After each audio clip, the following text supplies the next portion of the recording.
Soar above with those who dare to look at the world from a new perspective and ask, what if?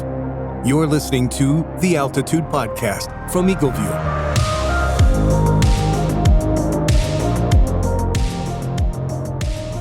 Hi, I'm Piers Dormeyer, CEO of Eagleview Technology.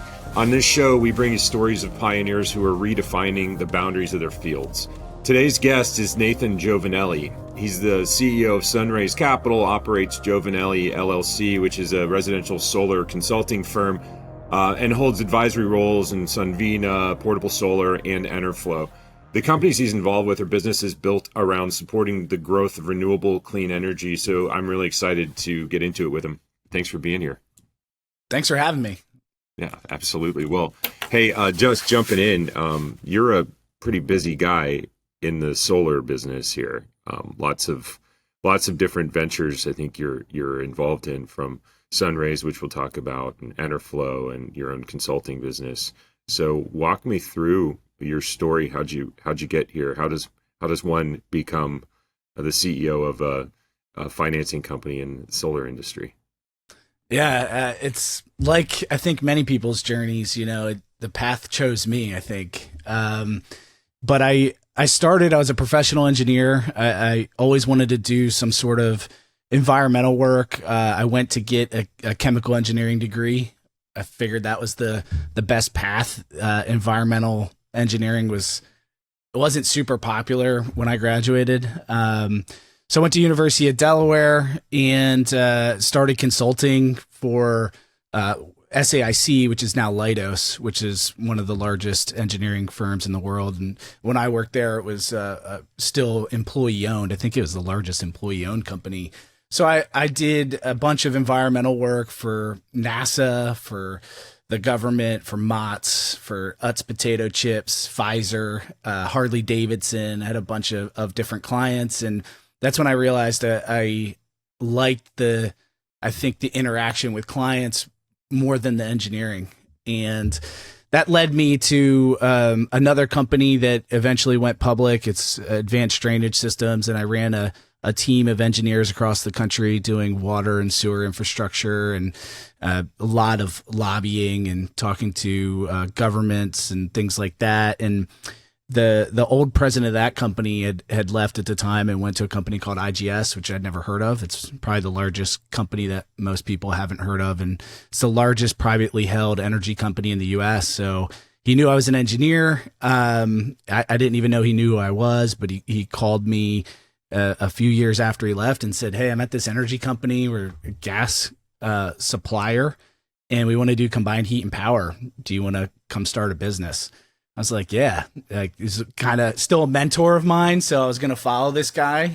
What really wasn't looking per se for an opportunity, but the opportunity found me. So there were a group of like 4 of us at the time that started this combined heat and power business for one of the largest gas providers in the country. And I think we got about 6 months in, and I went to PV America trying to sell gas that was up in Boston, and everyone's like, "Are you guys lost? The wrong show." And right then and there, we sort of realized that we're in the wrong business. Given the size of IGS and the tax appetite being privately held, it's a perfect company for solar. So we pivoted the business super quick, bought a distressed asset. It was a church in Staten Island, called SunEdison, started taking every project they wouldn't take at the time. So we're talking, I've now developed hundreds of nonprofits, churches. I did the Archdiocese in New Jersey. We did a 4 megawatt array for Catholic Charities in DC. I did a mega church for the First Baptist Church of Glen Arden. Started snowballing from there. And then after SunEd went away, we were taking business, working with a few different folks, and we got an opportunity to do Amazon. So I did 18 megawatts, the first Amazon projects, east of the Mississippi. Went on to do over 100 megawatts with Amazon, FedEx, Unilever, you name it. And at that point, we're no longer using our internal tax appetite. We're doing big funds, and I got into that, and it honestly, it just wasn't the same. I think I wasn't getting the same wake up and go get them as when I was doing the nonprofits who had the higher rates. And it was like fun to figure out, how do you finance these companies that aren't bankable? We were shadow rating them. We were getting super creative in how we look at these, and just kind of looking at IGS's core business where they have millions of residential customers. A lot of the deregulated markets aren't the best solar markets, with a few exceptions. But I was like, I feel like long term we should really be in residential. And because of the nonprofits, we were doing a lot of work with Trinity Solar, which was the largest residential turnkey installer by far at the time. So I met with them often. I was in their office weekly. How could we do resi better? That's it. You tell me, what is your vision? And built really what they told us. They tell me, I write it down and pitch that pretty hard to the owner of IGS, and took me about a year to get him to say sure. And we turned that spigot on. I think we had 1,000 projects the first month. It was like a rocket ship. So we're like, oh, whoa, we're going to run out of tax. We need to go raise funds. So I went on to do over 7 funds there. So massive funds. We used US Bank for tax, and then like Basalt, Ares, BlackRock, massive cash equity players in the space. And it is still a phenomenal company. I really liked it. And I just was ready to go do more. I had that, now I had that itch and the startup mentality. I was just turning 40, I think. And like, what's next for me? So I kind of stepped down, started a consulting business, became an executive at Enterflow, still consulted for IGS. And the rest just kind of evolved from there. I got asked just from everything I did and everyone I knew, I'm on several boards for different companies, mostly residential centric. Still consult for a few people. I kind of consider it a hobby. I take clients that I like, that I want to learn about, that can make me better as a professional, that can help my business. And then when the IRA came out, everything changed for me. I was looking at the IRA saying this fixes, I think, what's fundamentally off in residential solar finance. And namely, I'm talking about transferability of tax credits, and that's a deep, dark rabbit hole. But the biggest barrier to solar in general is tax equity. There's a handful of players that control that market, and the IRA has really opened up the tax equity to everyone. So that's when I knew, I was like, it's time. I want to start a leasing company. And the whole premise is we want to give equity back to installers. That's it. It's that simple. We want to align the interests financially of the installer with the financier. Because if you look at how it works traditionally, right, you have this large installer, or maybe it's a small mom and pop local installer. They're sitting across from you at the kitchen table, right? We build rapport. You trust me. You like me. I sell it. I install it. And then at PTO, it's like our relationship sort of ends, right? And one of these big companies sits in the middle and controls that customer. And I think there's a better way. I think there's a way where the installer can have that seamless brand. So they're on the contract where they can take some of the tax benefit, where it has advantages in the financial markets as well, right? Now the leases aren't encumbered by tax equity who owns the project for 5 years. You can put the cash equity in the senior position, which has never been done before. Usually tax equities in senior until that partnership flip happens. So basically what that means is, okay, Mr. Installer, I'm going to give you 5%. I'm going to give you that long-term revenue that's lacking from solar. It's not HVAC where you have contracts every year to come do a tune-up, right? And that's what private equity firms that ultimately are, the exit for most of these companies, that's what they want. So we're solving that problem for installers. And I believe, as sure as I'm sitting here, that by giving the installer that incentive, that you're going to have world-class customer experience. Because, default rates in solar are really low. I mean, it's you can go look, but most of these funds now are less than 1%. So it's not like you wake up one day as a consumer and say, what is this solar on my roof? I don't want cheaper, cleaner power. right? It doesn't happen. So why don't people pay? You know, I've called customers, dozens of them personally. I have that experience, and none of them have ever said to me, because I no longer want solar on my roof. It's always installer broke my gutter, stepped on my flowers. There's some dispute. I didn't know I was going to get a utility bill. They're mad at the installer. And at this point, the system's PTO'd. Mm-hmm. There's no benefit to that installer to go back there. I mean, there could be through referrals and things, but they're on to the next job. So to give them skin in game, to incentivize them, I think it all sits there. So incentivize and empower the installers, and they'll take care of the customer for you. And that's our philosophy. And we're building a tech company around that that's so easy to use, that streamlines these transactions in a way that we're setting up for the future, which is eventually going to be people buying solar online. So that's probably way more than you wanted. I'm going to stop there, and I'm sure you have some questions. Yeah, no, it's fascinating. I can go in a ton of different directions there, but I think the model is very interesting because I think that incentive alignment's really important, especially where solar, a young, fast-growing industry, lots and lots of change over the last decade. I don't think we're done changing, and we'll get to that in a minute.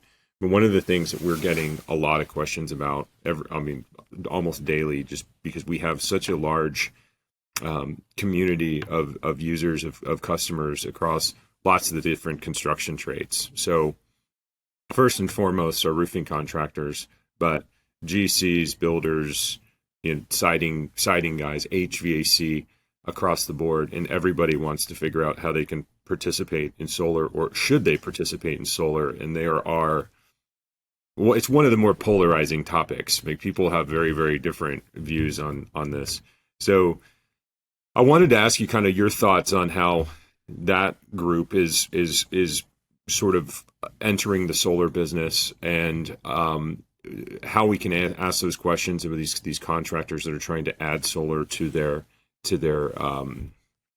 bag, so to speak, and how they can use some of these lending instruments to grow their businesses more effectively, and frankly, offer a better product to the homeowner. Yeah, so there's an interesting phenomenon that I've noticed in this, and you're right. I mean, this has been a hot topic at Enerflow and a lot of tech companies that are trying to enable the roofers to sell solar, whether they sell it and install it or just sell it, or lead service. It's a big opportunity, and I sit on the board of a pretty large installer. I believe they're the largest Florida-only installer, and we do roofing and solar. And it's what I noticed, and it's very interesting. It's that the roofing team will sell solar at almost no margin because they see it almost as a hindrance to the sale of the roof, and vice versa. The solar team will sell the roof at no margin just to get the solar job. So I think it really starts with education, right? To me, that's a sign that, if I'm selling something, if I'm in that position and say I'm a roofer, I don't really see value in the solar, right? It's just like another thing. Or vice versa. If I'm solar, it's like, I'm not seeing I don't know how to sell that roof. I don't see the value to the customer. So it's like, I just want to get this. If they need it, I want to give it as cheap as possible. I don't care if I make commission on it because I'm really after the solar. And I think that's this first step, because what we still see in solar, in my opinion, is a lot of times the sales teams and the sales engines are the tail that wags the dog, right? And we need to start there. I mean, to build the solar array, let's face it, it's not rocket science. There's not a lot of moving parts.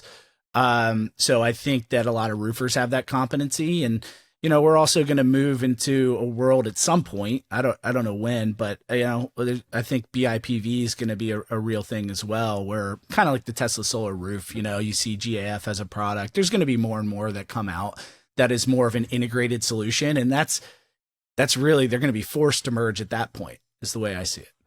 That's exactly how I kind of see things coming too. So I was going to ask you a little bit about some trends, but kind of going back to just the industry in general today, It's been a little bit of a crazy week here with the stock market and the inflation report, and I'm sure that's making a lot of people pretty nervous, especially as we start looking at, a prolonged period of higher interest rates.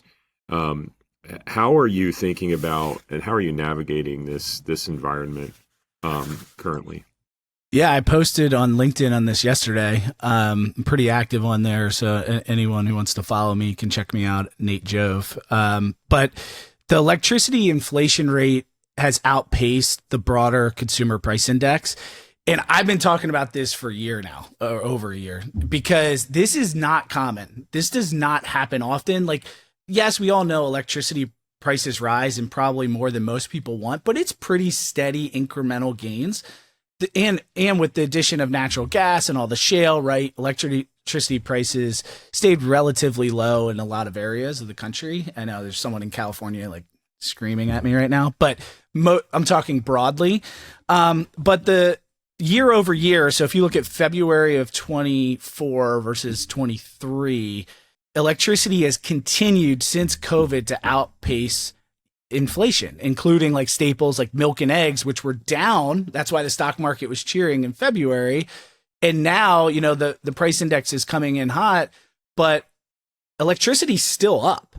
So I think this has a ton of opportunity for solar. And it's just different because people are used to, like, as solar was starting to mature, and we're still less than 4% of homeowners. So it's still a very nascent industry in the resi side. And I mean, still had a record year in 23. 24 might be the first down year in a while. That's what we're seeing because of California, namely, and net metering there, some other macroeconomic things like we're talking about. But my point is, in the last few years, as solar was really getting that explosive growth, money was kind of free. I mean, you're talking 0% interest rates for 25-year loans. And we all know in the industry, there's other fees behind that the consumer doesn't see.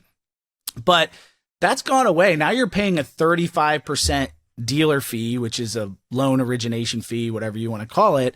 And the customer might get a 7% interest rate.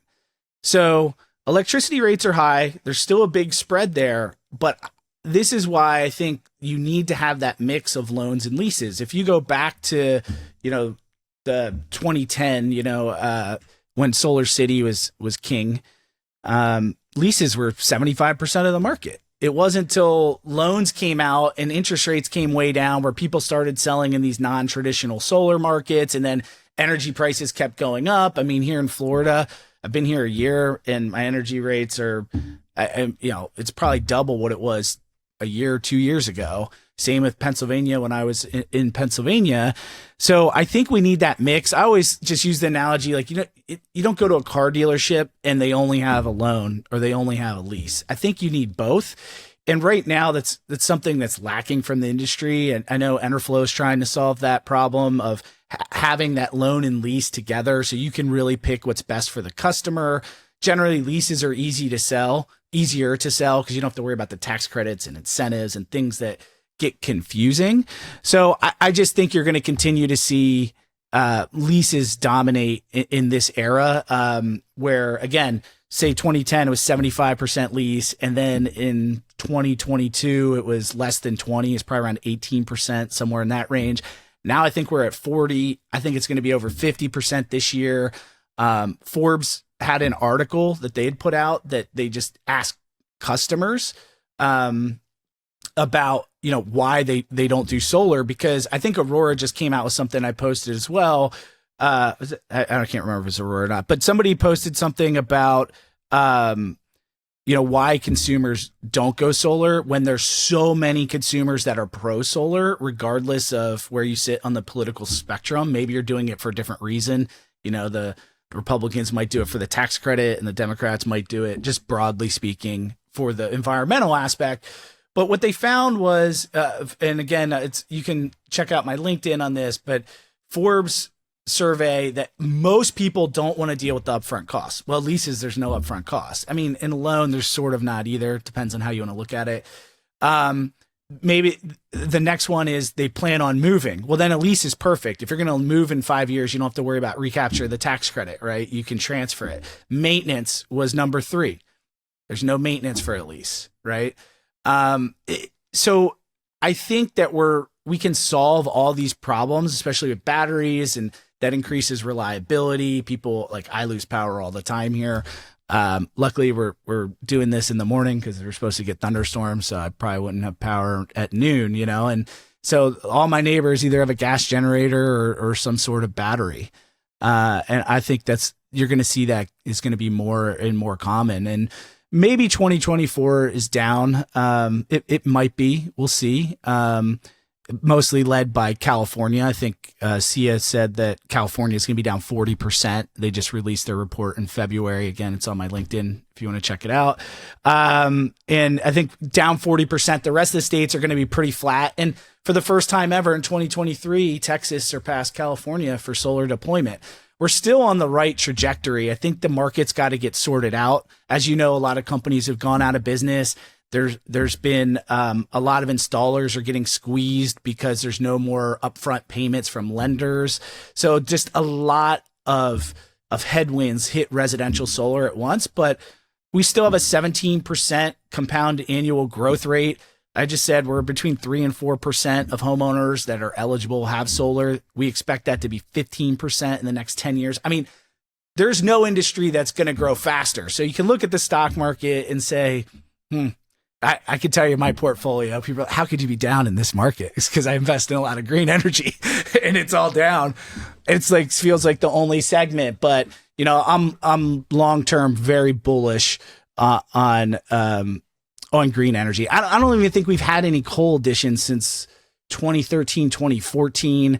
Solar was 53% of all new electric generating capacity in the US last year, 53%. And I know there were a few months where, solar generated more power. There's a lot of positive to talk about. And I think right now everyone's kind of stuck in the negative. But, if you went to any other industry and said, hey, you're going to have a 17% compounded annual growth rate for the last 10 years and for the next 10 years, I think most people would be pretty excited about that. So.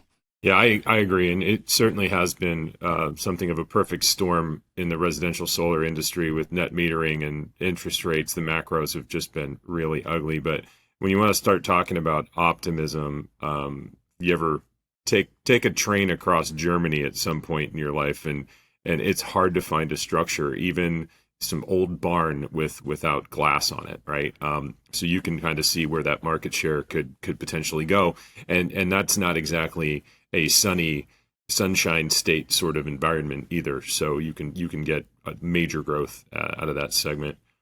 Pivoting a little bit, we talked a little bit about the future of solar and some of these trends on leases and loans. And I think there's a huge opportunity to educate homeowners more.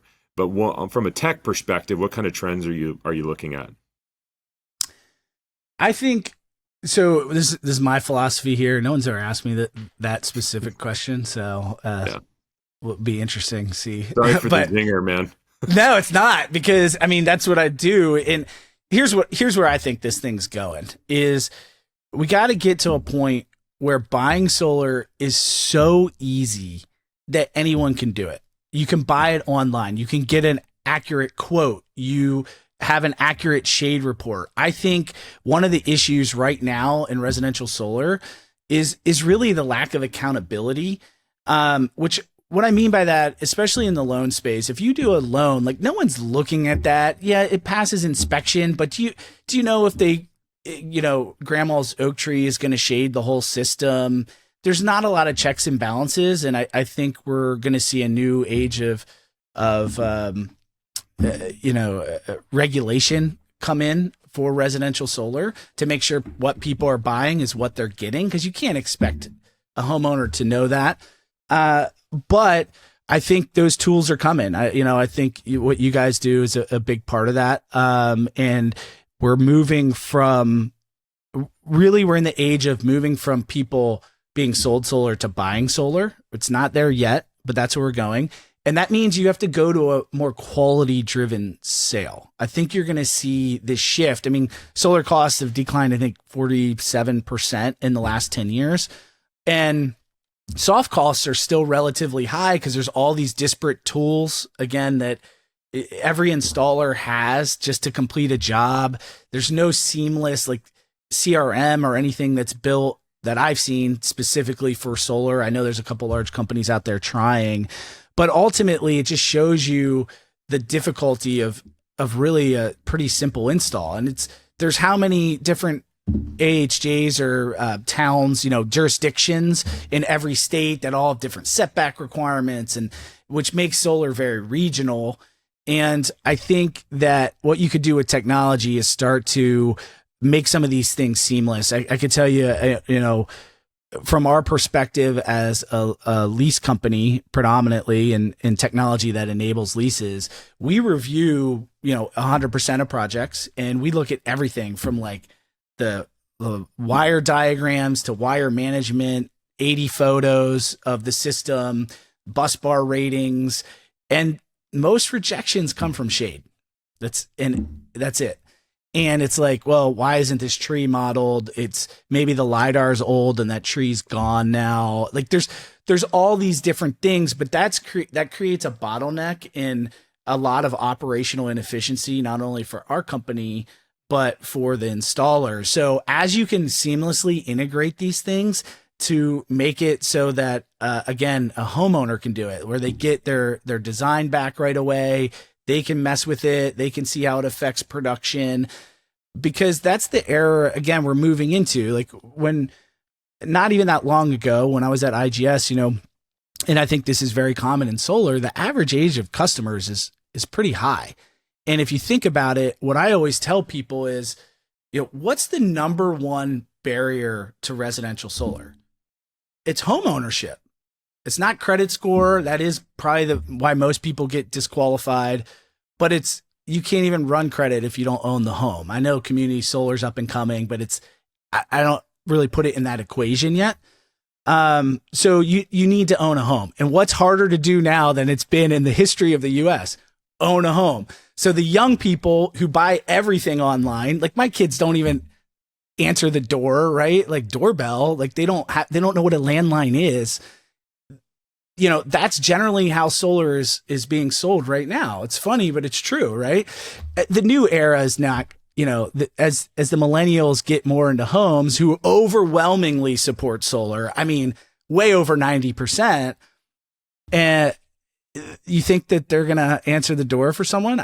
I don't. So we got to get to a point where those people can buy solar online seamlessly. They're going to do their homework. They're going to look at reviews. It's going to be very much reputation based.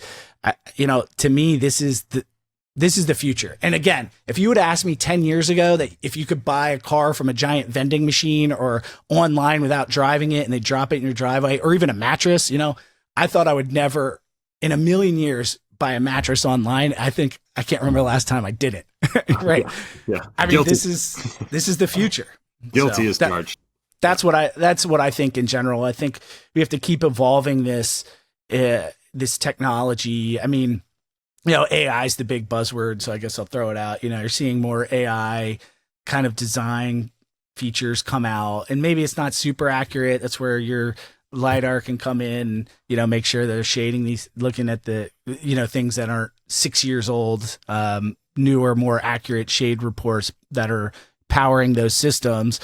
I think that's a step. We've been trying to, like, pet project, train AI to read utility bills so you can get a really crisp idea of customers' consumption habits and savings and things like that. So there's a lot of tools out there that I think will continue to evolve the industry, because it is somewhat complex of a sale. It's pretty simple when you really boil it down. You're paying X, now you're going to pay Y, and your power company's on your roof. I mean, it's sort of that simple, but I think those days are coming. I don't know when. I'd like to say sooner than later, but these things take time.